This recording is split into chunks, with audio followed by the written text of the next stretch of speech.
जानकारी वाला है, पूरा देखिए, आपको बहुत फ़ायदा होगा। व्हाट एक्सप्लेन्स ट्रम्प, क्या समझाना चाहते हैं ट्रम्प, या ट्रम्प को क्या एक्सप्लेन किया जा सकता है, ट्रम्प को क्या समझा जा सकता है। इज़ ही ए सॉलिफिस्ट्स, सॉलिफिस्ट्स बोलते हैं दोस्तों, क्या वो खुद पसंद है, यानी अपने आप को ही पसंद करना चाहता है, दूसरों को केयर नहीं करना चाहता है। The centre of his own universe, उसकी जो कि केंद्र है उसके अपनी दुनिया का, यानी सॉलिफिस्ट उसका केंद्र है, यानी वो चाहता है कि लोग खुद उसी को पसंद करें, उसी की चले, किसी की कोई बात ना समझा जाए, खुद पसंद ही उसी को बोलते हैं, ठीक है ना। तो ये ट्रम्प साहब चाहते हैं। तो चैनल को ज़रूर सब्सक्राइब करिए। देखिए दोस्तों, मैंने क्लियर कर दिया है, सारे डिटेल को इधर रख दिया जो कि वेरी क्लियर है। आप देख सकते हैं, ट्रांसलेशन भी है, मैंने डाल दिया दोस्तों, ये देखिए। और यहाँ पर फ्रेजेस भी हैं दोस्तों, फ्रेजेस भी हैं और एग्जाम्पल भी है, यू नो, और पूरा वोकेबलरी भी है। तो आप एक काम करिए, वोकेबलरी को पढ़िए। कैजुअलिटीज़, एलिनेट का मतलब होता है नाराज़ करना, यानी किसी को अपने से अलग कर देना। टेक ओवर, कब्जा। रिकॉन, मानना, ये नया होगा शायद आपको। इम्पीच मतलब होता है पद से हटा देना। ड्रैग मतलब घसीटना। एवरेज, औसतन। साइकेट्रिस्ट, ठीक है, मनोचिकित्सित, ठीक है। सॉलिफिस्ट, केवल खुद को मानने वाला। नार्सिस्ट, आत्ममुग्ध।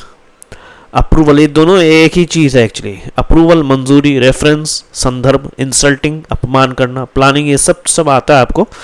तो इसमें आप देखिए कोई नई चीज़ नहीं है। असिस्टेंस, सहायता। तो वीडियो को पॉज करिए, उसके बाद फिर इधर जाइए आप। Phrasal verb, idioms, cut off, रोक देना। काउंटिंग ऑन, भरोसा करना। रिस्क, अ टेक ओवर, कब्जे का खतरा लगना। ब्रिंग प्राइस डाउन, कीमत कम कर देना। सेंटर ऑफ यूनिवर्स, खुद को सबसे बड़ा समझना। सेंटर ऑफ यूनिवर्स, खुद को सबसे बड़ा समझना, ठीक है। फ्रेम बोलता है I am a centre of universe, तो मतलब मैं अपने आप को खुद को बड़ा समझता है। He thinks that he is the centre of the universe, वो खुद को सबसे बड़ा समझता है, ठीक है दोस्तों। फ्रेम ऑफ रेफरेंस, सोचने का आधार। We need a frame of reference, हमें सोचने का आधार चाहिए। प्लानिंग अ ग्रेप, कब्जा करने का योजना। स्लैम ट्रैफिस, भारी टैक्स लगाना। डिक्लेयर वॉर, पता है आपको, युद्ध की घोषणा करना। टेस्ट द लिमिट, सीमा आजमाना। He test the limits of rules, वो नियमों की सीमा आजमाता है। गो इजी, उनका मतलब होता है नरमी बरतना। Go easy on the child, बच्चे पर नरमी बरते हो। बैक समवन, समर्थन करना। I back my friend. Forget assistance, मदद भूल जाना। बी इन्वॉल्व इन, शामिल होना। एक्सेप्ट द रिजल्ट, परिणाम मानना। गो ऑन, लगातार करना, ठीक है दोस्तों। अब वीडियो को पॉज करिए पूरी। अब यहाँ ट्रांसलेशन भी, ट्रांसलेशन आप पढ़ेंगे तो पूरा का पूरा आपको समझ में आ जाएगा। चलिए हम जाते हैं वापस एडिटोरियल पे, ठीक है दोस्तों। ये तो हमने पढ़ लिया है। Iran war will and when Trump chooses, ये सेम यहाँ पे है, ठीक है। ईरान वार कह रहे ईरान की जो जंग है वो ख़त्म कर देगा जब व्हेन ट्रम्प चूजेस, जब ट्रम्प चुनेंगे, यानी जब ट्रम्प चाहेंगे ईरान का वार जो है क्या हो जाएगा दोस्तों, ख़त्म हो जाएगा। क्वेश्चन इज व्हेन, सवाल ये है कि कब। सम से, कुछ कहते हैं he will stop when petrol gets too pricey in US, कुछ कहते हैं कि वो रोक देगा जंग को जब पेट्रोल गेट्स टू प्राइजी, जब पेट्रोल हो जाएगा बहुत ज़्यादा कीमती, यानी बहुत ज़्यादा महंगा हो जाएगा। पेट्रोल लेगा बहुत कीमत, यानी पेट्रोल बहुत कीमत हो जाएगा इन यूएस के अंदर। दूसरे कहते हैं अदर से, व्हेन यूएस कैजुअलिटीज राइज, जब यूएस के आर्मी की फौजें जो है, उनकी जो आर्मी की जो कैजुअलिटीज़ है वो बढ़ेंगी, तो उस वक्त जो है ट्रम्प साहब क्वेश्चन को करेंगे। लेकिन मैं आपको बता दूं दोस्तों, एक्चुअल में ये जो भी जंगें हो रही है एक्चुअल में मिडिल ईस्ट को बर्बाद करने की कोशिश है तीनों की तरफ से, ईरान, यूएस और जो उसका दूसरा पार्टनर है वहाँ पे मिडिल ईस्ट में। तो तीनों मिलके मिडिल ईस्ट को बर्बाद कर रहे हैं, ये इनका मेन मकसद है। मेन मकसद क्या है कि मिडिल ईस्ट से, यानी यूएई, बहरीन और जो इमारात है वहाँ से सारे लोग भाग जाएं, उनका बिज़नेस ठप हो जाए, ये इनका मेन मकसद है। बाकी ये सब कैजुअलिटीज़ वगैरह, अगर यूएस चाहेगा एक दिन में पूरे ईरान को ख़त्म कर देगा, तो ये सब ड्रामेबाजी है दोस्तों, ये मेरा मानना है, my opinion. Anyway, all are counting on US midterms in November, सब के सब भरोसा कर रहे हैं, भरोसा कर रहे हैं यूएस के जो मिड टर्म नवंबर में मिड टर्म जो चुनाव होने वाला है उस पर भरोसा कर रहे हैं। दे रिकॉन, वो समझते हैं, they reckon Trump can't eliminate, Trump नहीं कर सकते हैं अलग थलग वोटर्स को, यानी ट्रम्प नहीं चाहते कि वोटर्स उनसे नाराज़ हो जाए। एंड रिस्क, और वो खतरा मोल ले अ डेमोक्रेटिक टेक ओवर के डेमोक्रेटिक कि डेमोक्रेट जो पार्टी है वो टेक ओवर कर ले, कब्जा कर ले ऑफ कांग्रेस का, यानी कांग्रेस की जगह पे डेमोक्रेट आ जाए, वो नहीं चाहते। यानी सब के सब क्या कर रहे हैं दोस्तों, सब लोग नवंबर में होने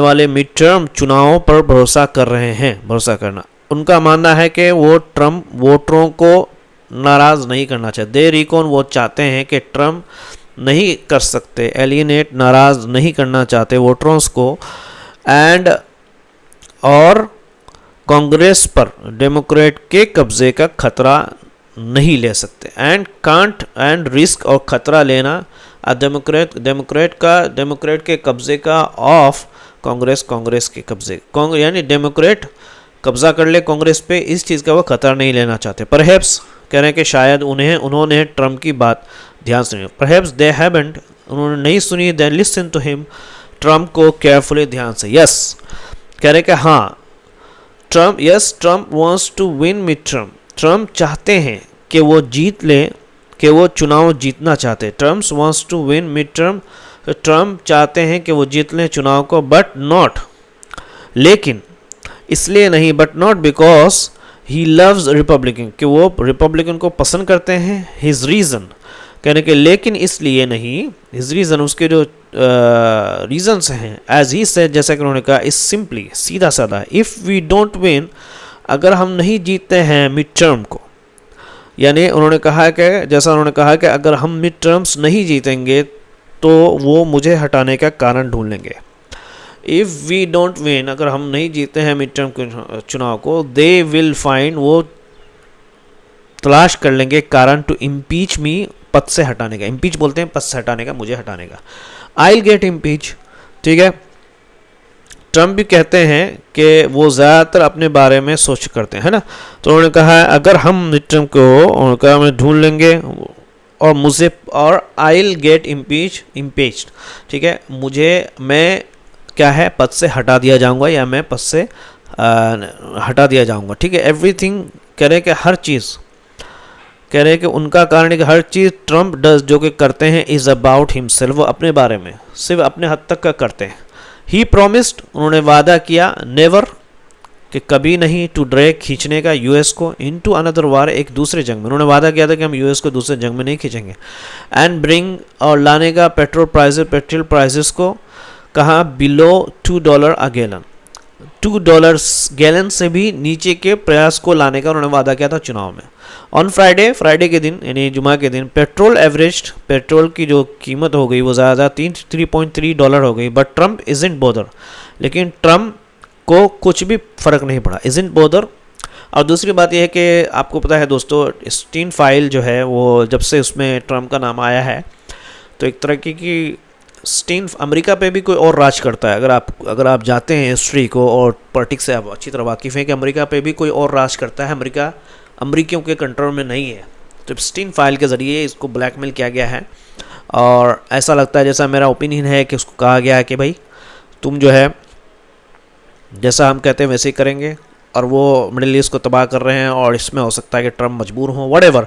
ये मेरा एक मानना है, हो सकता है मैं कोई बहुत बड़ा वो नहीं हूँ, आई डोंट हैव एनी, लेकिन मैं देखता हूँ स्टीन फाइल के ज़रिए ना ब्लैकमेल भी किया जाता है। I don't have any concern about it, कहने के मुझे नहीं रखता कोई भी चिंता, मुझे कोई फ़र्क नहीं पड़ता इसके बारे में। इफ़ दे राइज, अगर उसकी तेल की कीमत बढ़ती है तो दे राइज, बढ़ने दो।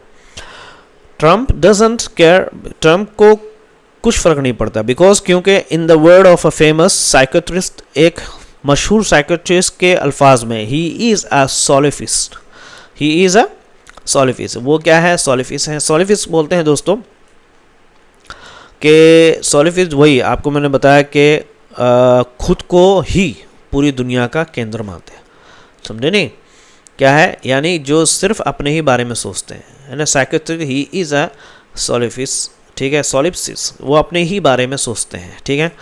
अनलाइक नार्सिस की तरह नहीं है, नार्सिस लोग अपने आप में खोए रहते हैं। अनलाइक नार्सिस लोगों की तरह नहीं, हु आर सेल्फ ऑब्सेस, जो कि हैं सेल्फ, अपने आप से खोए में, अपने आप में ही खोए रहते हैं, बट क्रेव अदर्स अप्रूवल, है ना, लेकिन खोए रहते हैं, लेकिन दूसरों की तारीफ चाहते हैं, बट क्रेव, वो चाहते हैं कि दूसरे अप्रूव करें, दूसरों की तारीफ हो। सोलिफिस्ट कह रहे हैं कि जबकि सोलिफिस्ट खुद को ही पूरी दुनिया का, solipsists are the centre of their own universe, अपनी दुनिया का वो खुद को ही केंद्र समझते हैं। खुद को ही क्या समझते हैं कि वो अपनी ही दुनिया यानी खुद को ही पूरी दुनिया का केंद्र मानते हैं। बोलते हैं बस मुझसे ही चल रही है, at the centre of their own universe, अपनी दुनिया का क्या है, केंद्र मानते हैं सोलिफिस्ट। लेकिन नार्सिस जो है वो दूसरों की तारीफ का इंतजार करते हैं, दूसरे के लिए दूसरे तारीफ करें, लेकिन वो बोलते हैं कि सोलिफिस्ट जो होता है उसको किसी को फर्क नहीं पड़ता है। उसने कहा कि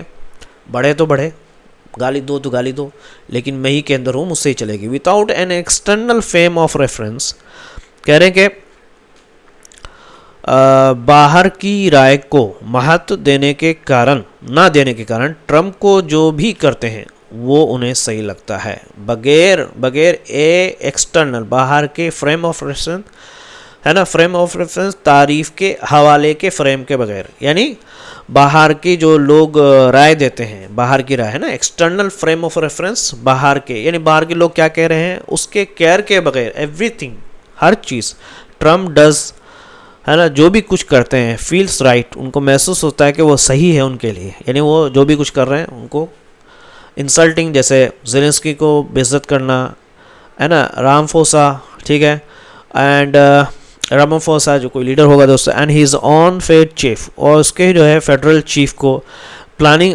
ग्रीनलैंड ग्रेव और मंसूबा करना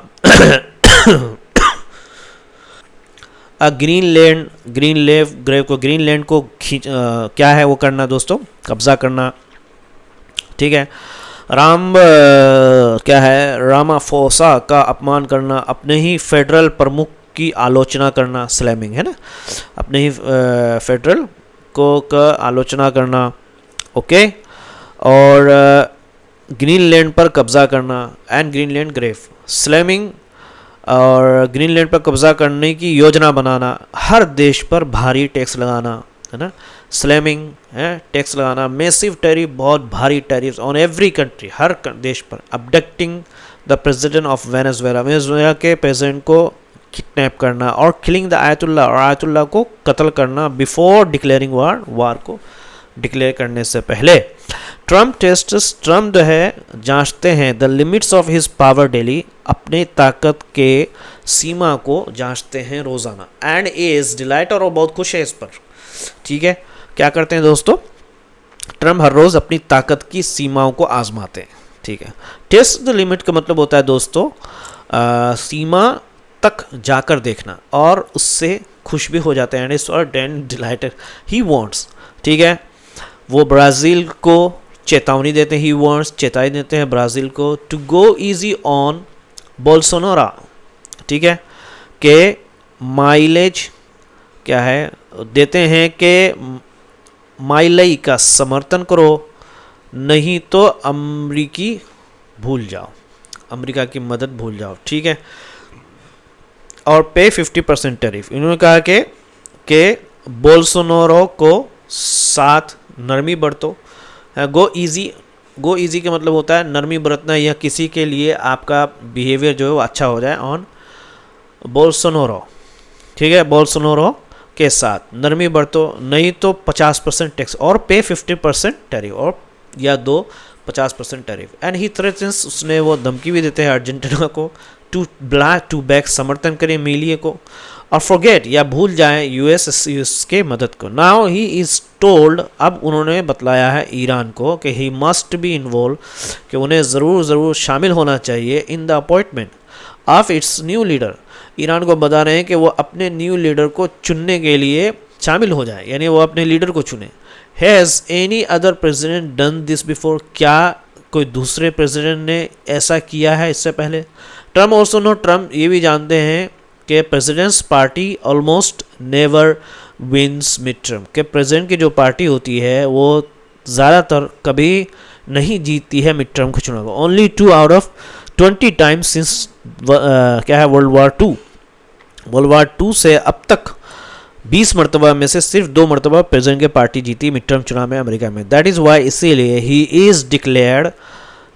ही will accept the result only if it is honest, कि उन्होंने कहा कि उन्होंने फैसला किया है कि वो अगर रिजल्ट को उसी वक्त चुनेंगे, है ना, ओनली अगर इफ़ इट इज़ ऑनेस्ट, अगर वो ईमानदारी वाली। ईमानदारी क्या मतलब है, यानी अगर उनकी पार्टी जीतेगी, लाइक ही डिड, जैसा कि उन्होंने किया इन 2020 में। मीनवाइल, जबकि ही गोज ऑन पोस्टिंग, ठीक है, क्या है, posting like there is no third term, there isn't, है ना। इसी बीच वो ऐसे राष्ट्रपति की तरह काम करते रहते हैं, ठीक है। इसी बीच ही गोज ऑन, है ना, पोर्ट क्या है, पोर्टिजिंग का मतलब होता है राष्ट्रपति की तरह व्यवहार, ठीक है। पोर्टिजिंग का मतलब होता है कि राष्ट्रपति की तरह व्यवहार करना जैसे तीसरी बार चुनाव लड़ने का मौका हो, है ना, चुनाव लड़ने का मौका हो। ही गोज ऑन, वो इसी बीच वो ऐसे राष्ट्रपति की तरह काम करते हैं, यानी गोज ऑन मतलब काम करने में जारी रहते हैं। पोर्टिजिंग ऑन, जैसे कि देयर इज नो थर्ड, कोई तीसरी टर्म नहीं है। देयर इजंट, क्या सच में नहीं है, हालांकि है, लेकिन ऐसा, देयर इजंट लेकिन ऐसा नहीं है, बल्कि थर्ड टर्म है। अब वहाँ पे लोग, उनको जनता जो है वो कर लेगी दोस्तों, फैसला करेगी। एक्चुअल में ये है ट्रांसलेशन दोस्तों यहाँ पे आपके लिए, और फ्रेजेस भी हैं, एग्जाम्पल भी हैं, सब कुछ है, इधर भी है। वीडियो को पॉज करिए, आगे बढ़ते रहिए।